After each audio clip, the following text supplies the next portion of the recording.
नमस्कार। संसद टीवी के खास कार्यक्रम प्रश्नकाल विशेष में आप सभी का स्वागत है। मैं हूं प्रीति सिंह। संसद के दोनों सदनों में प्रश्नकाल की कार्यवाही के दौरान विभिन्न विषयों से जुड़े सवाल पूछे जाते हैं, जिसका जवाब संबंधित मंत्रालय की ओर से दिया जाता है। राज्यसभा में प्रश्नकाल के दौरान विभिन्न दलों के सांसदों ने 8 मंत्रालयों से जुड़े कई विषयों पर सवाल पूछे, जिसका सरकार की तरफ से जवाब दिया गया। बात लोकसभा में प्रश्नकाल की करें तो लोकसभा में मंगलवार को प्रश्नकाल के दौरान 12 मंत्रालयों से जुड़े विषयों पर सदस्यों ने सवाल पूछे, जिसका संबंधित मंत्रालय की ओर से जवाब दिया गया। आज कार्यक्रम में हम प्रश्नकाल के दौरान कुछ मंत्रालयों से पूछे गए महत्वपूर्ण सवालों और उससे जुड़े जवाब आपको दिखाएंगे। लोकसभा सांसद डॉक्टर रामशंकर कठेरिया, रामकृपाल यादव और जनार्दन मिश्र ने इलेक्ट्रिक वाहनों की खरीद पर राज्य की ओर से दी जाने वाली सहायता को लेकर सवाल पूछा। उन्होंने भारी उद्योग मंत्रालय से प्रश्न किया कि क्या वायु प्रदूषण को कम करने के लिए आम नागरिकों को इलेक्ट्रिक व्हीकल्स खरीदने के लिए कोई राज्य सहायता दी जा रही है। अगर ऐसा है तो इससे जुड़ी जानकारी क्या है।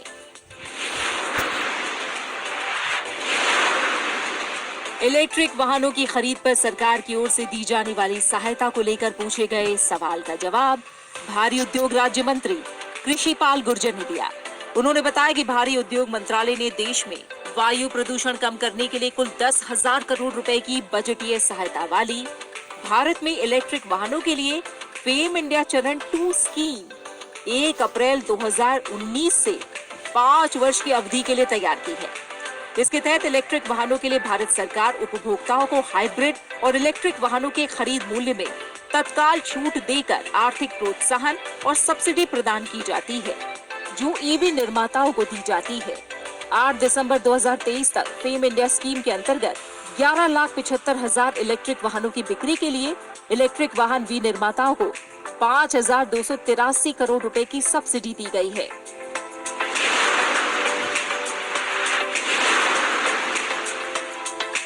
पर्यावरण प्रदूषण और पेट्रोलियम ईंधन पर निर्भरता को कम करने के लिए सरकार इलेक्ट्रिक वाहनों को बढ़ावा दे रही है। देश में 3 अगस्त 2023 तक 28,30,000 से अधिक इलेक्ट्रिक वाहन हैं। इस साल 1 दिसंबर 2023 तक 11,53,000 से ज्यादा इलेक्ट्रिक वाहनों की बिक्री हुई है, जिसमें 10 लाख से ज्यादा 2 व्हीलर्स और 1,21,000 से अधिक 3 व्हीलर्स वाहन शामिल हैं। इनमें ईवी खरीद के आधार पर इलेक्ट्रिक वाहन निर्माताओं को 5,228 करोड़ रुपए की सब्सिडी दी गई। फेम इंडिया के दूसरे चरण के लागू होने के बाद साल दर साल इलेक्ट्रिक वाहनों की खरीद तेजी से बढ़ी है। 2020 में 25% की बढ़ोतरी के साथ 1,24,000 से अधिक इलेक्ट्रिक वाहनों की बिक्री हुई है। 2021 में इसमें 165% से अधिक का इजाफा हुआ और 3 लाख से ज्यादा वाहनों की खरीद हुई। 2022 में इसमें 200% का इजाफा हुआ और देश में 10,24,000 से ज्यादा इलेक्ट्रिक व्हीकल्स की बिक्री हुई।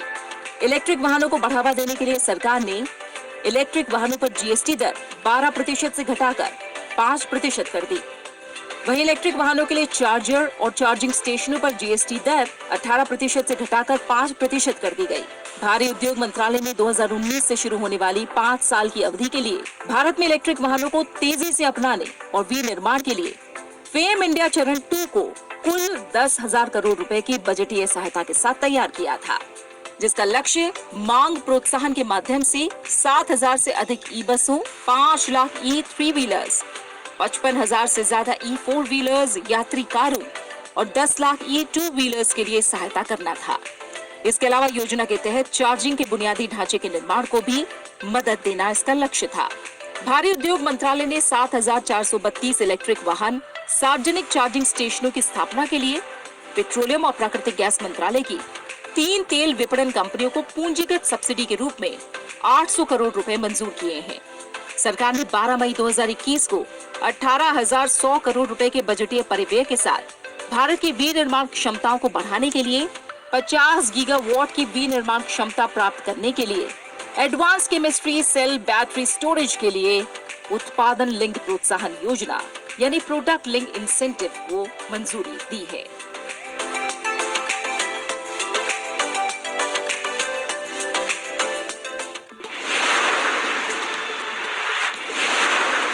राज्यसभा सांसद बाबू राम निषाद, डॉक्टर अनिल सुखदेव राव बोंडे, कैलाश सोनी और नरेश बंसल ने आयुष मंत्रालय से प्रश्न पूछा कि देश में आयुष चिकित्सा महाविद्यालयों की संख्या कितनी है। वर्ष 2018 से देश में स्थापित आयुष शिक्षण संस्थानों की संख्या कितनी है और क्या आयुष क्षेत्र में स्नातक और स्नातकोत्तर पाठ्यक्रमों में सीटों की संख्या में कोई वृद्धि हुई है।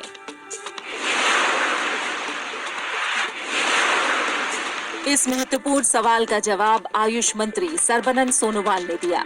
अपने जवाब में उन्होंने बताया कि देश में आयुष मेडिकल कॉलेजों की संख्या 899 है। 2018 से देश में कुल 216 नए आयुष मेडिकल संस्थान स्थापित किए गए हैं। आयुष सेक्टर में अंडर ग्रेजुएट और पोस्ट ग्रेजुएट कोर्सेज में सीटों की संख्या में बढ़ोतरी की गई है। अब जवाब के इस हिस्से में देखते हैं शैक्षणिक वर्ष 2023-24 के लिए देश में आयुष मेडिकल कॉलेज संख्या कितनी है। देश में आयुर्वेद के 541, होम्योपैथी के 277, यूनानी के 57, सिद्ध के 17 और सोवा रिगपा के 7 आयुष मेडिकल कॉलेज हैं।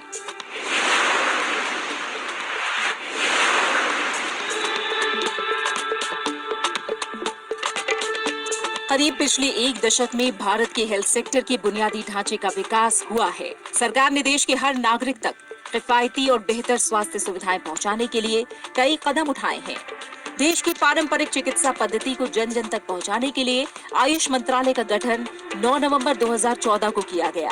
आयुष क्षेत्र में शिक्षा और अनुसंधान को बढ़ावा देने के लिए वित्तीय वर्ष 2021-22 से वित्त वर्ष 2025-26 तक की अवधि के लिए आयुष योजना को मंजूरी दी गई है।